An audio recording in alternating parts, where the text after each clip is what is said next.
Mickey's Toontown is a themed land at Disneyland that opened in 1993. Welcome to a special episode commemorating my second year on YouTube. I want to say thank you to all my subscribers and viewers who take the time to make comments, suggestions, and make this channel what it is today.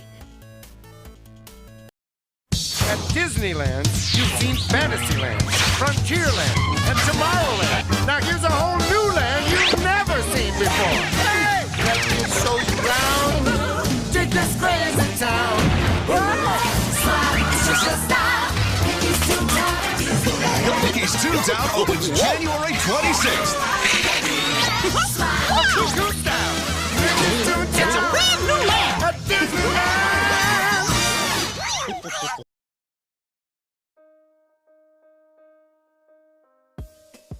Mickey's Toontown opened in Disneyland on January 24th, 1993. The area was inspired by the 1988 motion picture Who Framed Roger Rabbit and resembles a set from a Max Fleischer cartoon. The buildings are stylized and colorful and have that cartoonish feel. Don't get me started on the noise. Mickey's Toontown is one of the noisiest locations in the park. You can imagine how the cast members must have felt listening to the noise droning on throughout the day. During the first few years of the park's existence, Toontown was probably one of the hottest areas of the park due to the fact that there were no trees and it was all concrete. For those Disney aficionados, Mickey's Toontown was the only place where you could actually meet Mickey Mouse. And that rat, I mean the mouse, had his own place. In fact, Mickey's house was one of the coolest places in Toontown. When it was a sweltering 100 degrees outside, cast members would actually be wearing a wool peacoat in Mickey's movie barn. That is how cold it was. Another question that was often asked was, how come Mickey's house is so much bigger than Minnie's house? Sometimes those cast members would say, because it's Mickey's Toontown, not Minnie's. Mickey's house was a massive maze, and that was because it allowed guests time to browse the house. For the cast members, it was a way to slow traffic for meeting Mickey Mouse. Inside Mickey's movie vault, you'd be greeted by a cheerful greeter who would then lead you into the room to meet Mickey Mouse. Mickey's movie vault consisted of 4 separate rooms. Each room contained a different themed Mickey.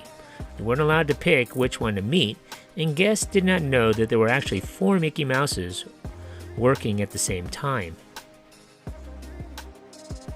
Some guests would leave something behind and come back asking if they could get it. A cast member would ask which Mickey Mouse they saw. Some would say, "What do you mean? It's Mickey Mouse." Have you ever seen a headless Mickey Mouse? Me neither. Or ever wondered what 8 Mickey Mouses look like in one room?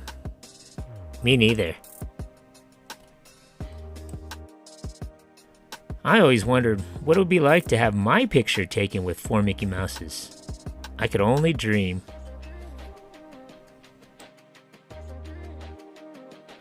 Mickey's Toontown also featured Minnie's House, literally a 2-room shack compared to Mickey Mouse's crib. You'd often see Minnie Mouse making appearances at her house posing for pictures and signing autographs. The park also featured attractions such as the Chip 'n Dale's Acorn Crawl. It was essentially an outdoor version of a ball pit. Guests would mistakenly leave their kids there thinking that they could be there for hours. Little did they know that they had about 5 to 8 minutes before cast members cleared out the now parentless kids. Another blessing for the cast members was that they looked forward to kids having, let's say, an accident. Code U for urine or code V for vomit would automatically shut the place down. The cleanup crews would clear out all of those acorn/balls. That meant the attraction was shut down for at least an hour or more. Chip 'n Dale's treehouse was a miniature version of the Swiss Family treehouse or the Tarzan treehouse. It originally had a slide for the kids, but it was quickly removed after kids started to get hurt. Gadget's Go Coaster was next to the Chippendales treehouse. The roller coaster, if you really want to call it that, was a 35-second thrill ride, and that was a stretch. In fact, people would literally wait an hour or two in line for what would be a disappointing 30-second bore. Cast members would often send the roller coaster around twice.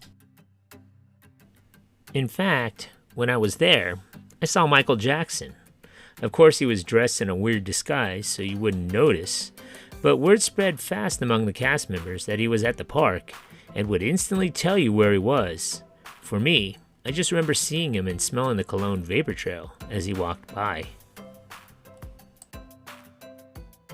What I find so ironic was that he dressed up in disguise, but instead of hiding from the public, he would actually be noticed more because he looked out of place. Remember when I said it was about 32 seconds? You're right, I was wrong. It was about 57 seconds. You got me.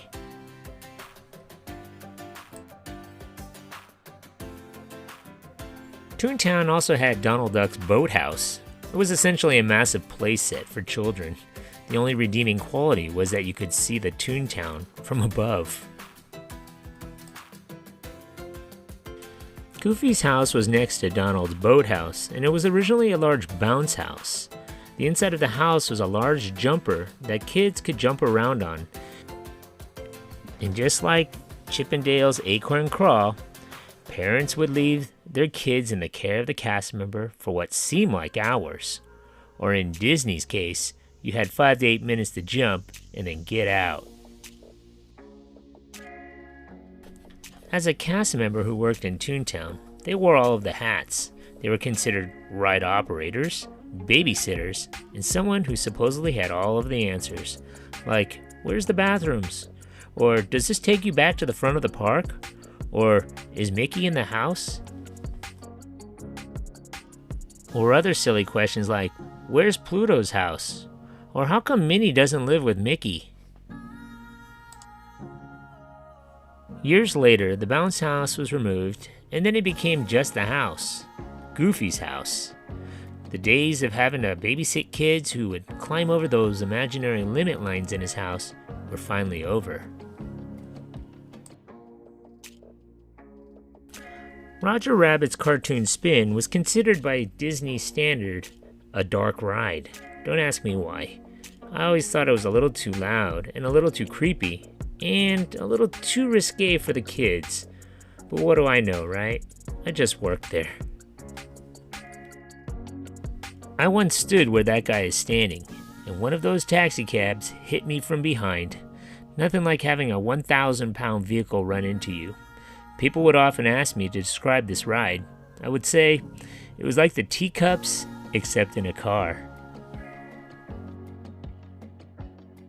The taxi cab could fit 2 people comfortably, but often whole families would try to cram into the little cab. Nothing like seeing 2 adults with a young child or 2 squished in between them. When the park closed, cast members would have to walk through the ride to pick up lost items, usually sunglasses, souvenirs, hats, brochures, and sometimes camcorders.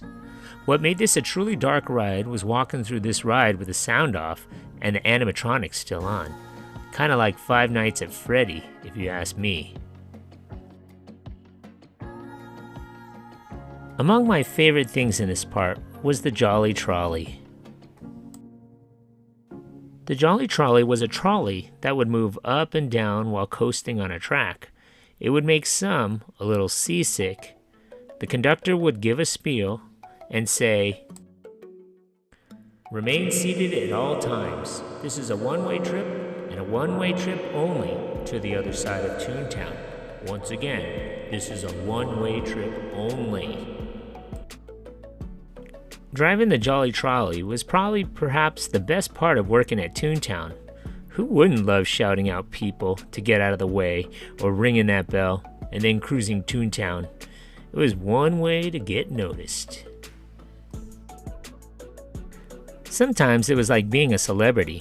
Everybody in those days had cameras, and they almost always took pictures of me. Well, not really me, but maybe my ride. Well, I'll just say it was me. I also had the dubious distinction of being one of the few to derail the trolley. Yup, good old me derailed it while I was backing it up into the trolley barn. On the nights that fireworks were scheduled, which was pretty much every day of the summer, the land will close for a couple of hours due to its proximity to the launch area for the fireworks, which was actually behind Toontown. After the fireworks, the fire marshals would walk around and pick up debris left from the fallout. They would reopen Toontown afterwards. What was really cool was the fact that I had front row seats to the fireworks show, and I had a 2-hour paid break. Mickey's Toontown had only one restaurant and pretty much one dining area. Sure, there were areas to sit and rest those tired feet, but really there wasn't much in the way of eating and shopping. The lone store was the Toontown Gag Factory 5 and Dime. It was also the only place to shop at Toontown.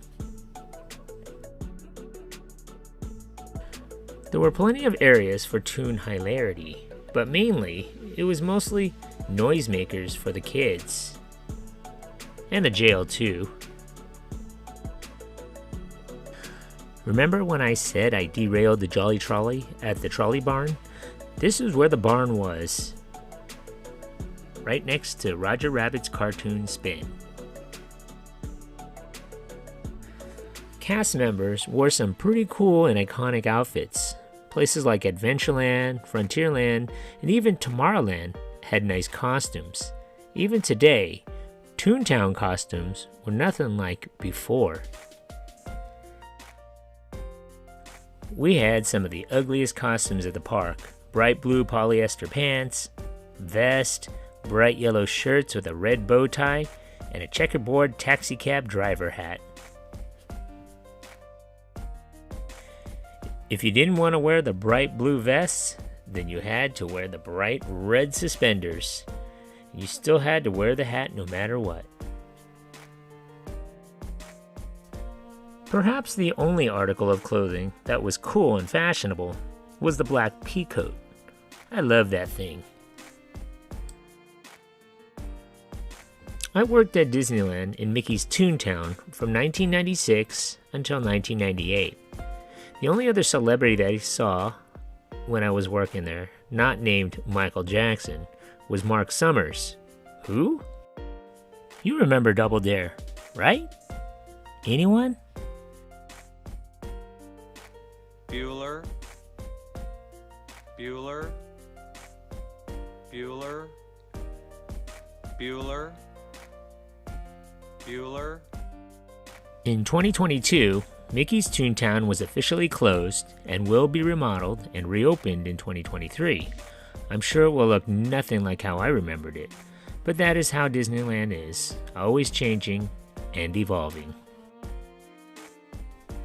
So what are your favorite memories of this place? Leave a comment or a suggestion for a future video below. Thanks for watching. Hey, if you just watched my video, thanks for watching. Hit that like button and please subscribe to Eric C. Productions.